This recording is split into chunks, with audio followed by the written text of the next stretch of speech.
दोस्तों नमस्कार। Nexon news के खास बुलेटिन में आपका स्वागत है। दोस्तों, एक कहावत है, बहुत पुरानी कहावत है कि जब बुरा वक्त आता है दबे पांव आता है। जी हाँ, कभी कभी ऐसा भी सुनने में आता है कि जब ऊंट पे बैठे व्यक्ति को सड़क पे चल रहा कुत्ता काट लेता है। अब आप सोच रहे होंगे कि मैं किस तरीके की पहेलियां बुझा रहा हूँ। जी हाँ, आज हम ऐसे व्यक्ति के बारे में बात करने जा रहे हैं जिसके बारे में कहा जाता था कि देश के उद्योगपतियों में नंबर एक पे उसका नाम आता था। हम बात कर रहे हैं रिलायंस ग्रुप के छोटे बेटे अनिल अंबानी के बारे में। एक समय था जब अनिल अंबानी की कंपनियों का सिक्का चलता था। आपको तो याद होगा धीरू भाई अंबानी, जिन्होंने मोबाइल को आम जनता की पहुंच में लाने का जो सपना था उसको पूरा किया था और पूरे देश दुनिया में धीरू भाई अंबानी का नाम अमर हो गया। उनके दो बेटे थे, अनिल अंबानी और मुकेश अंबानी। जब दोनों में बंटवारा हुआ तब अनिल अंबानी की हैसियत मुकेश अंबानी की हैसियत से कहीं ज़्यादा थी और कहीं ज़्यादा संपन्न लोगों में अनिल अंबानी का नाम आता था। देश के बड़े कारोबारी घरानों में गिने जाने वाले अनिल अंबानी एक बार फिर जांच एजेंसियों के रडार पर है। इस बार मामला छोटा नहीं बल्कि करीब 73,000 करोड़ के बैंक लोन फ्रॉड से जुड़ा हुआ बताया जा रहा है। दरअसल सेंट्रल ब्यूरो ऑफ इन्वेस्टिगेशन यानी सीबीआई ने सुप्रीम कोर्ट ऑफ इंडिया को दी गई अपनी स्टेटस रिपोर्ट में बताया है कि वो रिलायंस अनिल अंबानी ग्रुप से जुड़े 7 मामलों की जांच कर रही है। इन मामलों में यह भी जांच की जा रही है कि क्या बैंकों और फाइनेंशियल इंस्टीट्यूशंस ने कुछ अधिकारियों की मिली भगत से कंपनियों को भारी भरकम लोन दिए और बाद में उनमें अनियमितता इरेगुलरिटीज जिसको आप समझते हैं वो हुई। वहीं दूसरी ओर इन्फोर्समेंट डायरेक्टोरेट भी इन मामलों की मनी ट्रेल और संभावित जो गड़बड़ियां हैं उनकी पड़ताल कर रही है। सुप्रीम कोर्ट ने भी इस पूरे मामले को गंभीर मानते हुए जांच एजेंसियों को निष्पक्ष और समयबद्ध तरीके से जांच पूरी करने का निर्देश दिया है। तो याद होगा धीरू भाई अंबानी, जिन्होंने मोबाइल को आम जनता की पहुंच में लाने का जो सपना था उसको पूरा किया था और पूरे देश दुनिया में धीरू भाई अंबानी का नाम अमर हो गया। उनके दो बेटे थे, अनिल अंबानी और मुकेश अंबानी। जब दोनों में बंटवारा हुआ तब अनिल अंबानी की हैसियत मुकेश अंबानी की हैसियत से कहीं ज़्यादा थी और कहीं ज़्यादा संपन्न लोगों में अनिल अंबानी का नाम आता था। मुकेश अंबानी को जो कंपनियां मिली थी उसमें उनको बहुत मेहनत करनी पड़ी और उसका रिजल्ट आज ये है कि मुकेश अंबानी देश दुनिया के संपन्न और बड़े व्यापारियों में एक गिने जाते हैं। वहीं दूसरी तरफ अनिल अंबानी के बुरे दिन शुरू हो गए। जिस मोदी सरकार ने अनिल अंबानी को फ्रांस की एक कंपनी का डिफेंस का एक बड़ा ठेका दिलवाया था, वो भी सिर्फ इसलिए कि गुजरात के थे और गुजरातियों से पीएम मोदी का जो लगाव है वो जग जाहिर है। अंबानी ग्रुप के साथ साथ अडानी ग्रुप का भी उद्भव आप देख सकते हैं कि पिछले 14 साल में किस तरीके से फर्श से अर्श पे पहुंच गया। और वहीं अनिल अंबानी की बात करते हैं तो अनिल अंबानी अर्श से फर्श पर आ गए। यानी कि अब ये हालात हैं कि उन पर 7 मामले चल रहे हैं वित्तीय अनियमितताओं के, जिसकी फ्रॉड की रकम बताई जा रही है 73,000 करोड़। इस मामले में सुप्रीम कोर्ट ने सीधे सीधे आदेश दिया है कि अनिल अंबानी की जिन कंपनियों पे फ्रॉड का मुकदमा चल रहा है उस पर सख्ती से जांच एजेंसियां जांच करें और इस मामले में बैंक में जुड़े जिन अधिकारियों ने अनिल अंबानी की मदद की, उनके लोन दिया और लोन रिकवरी न करने में जिनकी लापरवाही सामने आई है, उसको सुप्रीम कोर्ट ने कहा इन अधिकारियों पे भी कार्रवाई की जाए। आपको तो मालूम है अनिल अंबानी और मुकेश अंबानी प्रधानमंत्री मोदी के चहेते उद्योगपतियों में माने जाते थे। एक भाई अभी भी प्रधानमंत्री मोदी के काफी करीब है और दूसरी तरफ वहीं अनिल अंबानी जो एक समय में देश दुनिया के चमकते सितारों में गिने जाते थे, आज उनके सितारे गर्दिश में हैं। और सुप्रीम कोर्ट के इस आदेश के बाद जो जांच एजेंसियां उनके प्रति जांच में सक्रिय होंगी, उससे सोचकर भी अनिल अंबानी की रूह कांप जाएगी।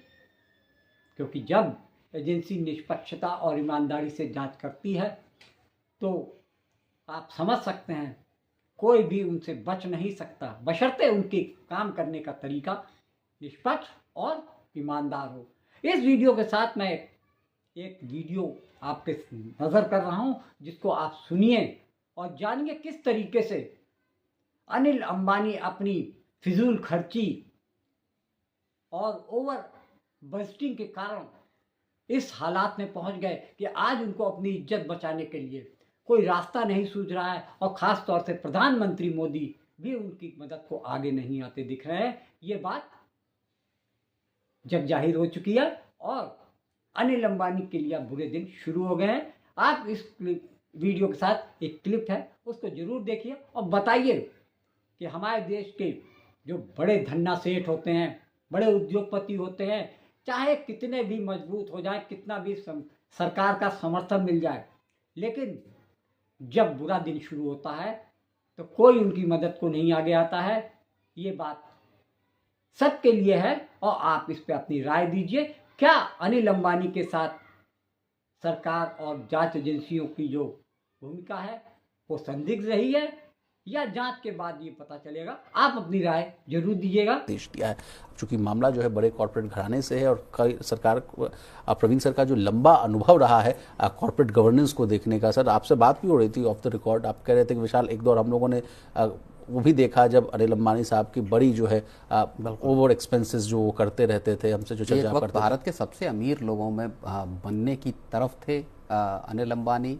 मुकेश अंबानी से ज़्यादा बड़ा कारोबार अनिल अंबानी का था। वक्त माना जाता था 2008 के आसपास की मैं बात बता रहा हूँ, जब डीमर्जर हुआ था दोनों कंपनियों का, एक तरह से अनिल अंबानी और मुकेश अंबानी के बीच में जब बंटवारा हुआ था, उनकी मां कोकिलाबेन अंबानी की मध्यस्थता के जरिए जब उन्होंने बीच बचाव किया था और अलग किया था, तो अनिल अंबानी के पास तब ये माना जाता था कि ज़्यादा ल्यूक्रेटिव या ज़्यादा मुनाफे वाली कंपनियां, ज़्यादा डिजिटल कंपनियां उनके पास थी। रिलायंस कम्युनिकेशन उनके पास थी जी, आर पावर उनके पास थी।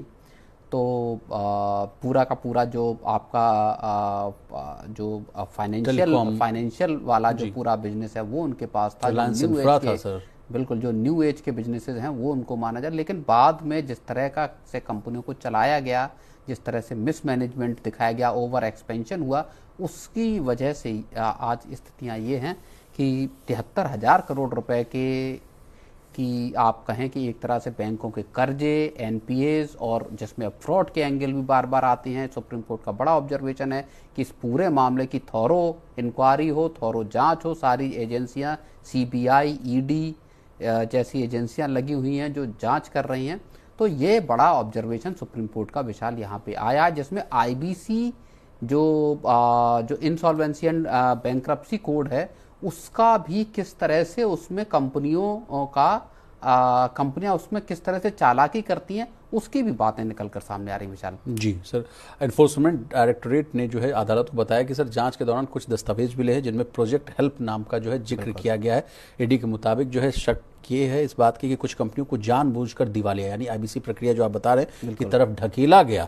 इसके लिए कुछ अलग अलग एनबीएफसीज के जरिए फंडिंग की व्यवस्था की गई। तो ऐसा भी मामला, एक और बड़ा संदिग्ध मामला है सर।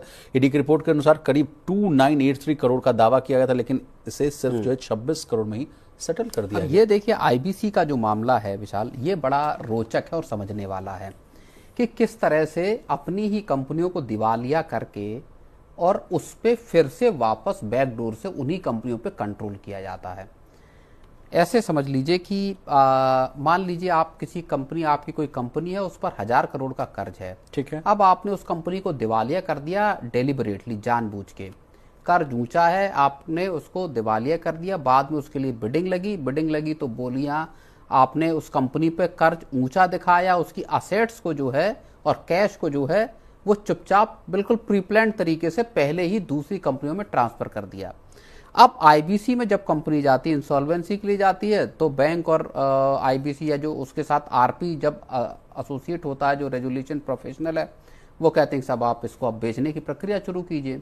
तो उसके लिए बिडिंग लगती है, बोलियां लगती हैं। तो जो बोली लगाएंगे वो ये देखते हैं कि कंपनी में है क्या, तब उनको समझ में आता है धंधे को जानबूझ के उसके को खत्म कर दिया जाता है। तो उनको लगता है कि यार ना तो इसका पास बिजनेस है, ना इनके पास कोई असेट है, और कर्जा लंबा चौड़ा है।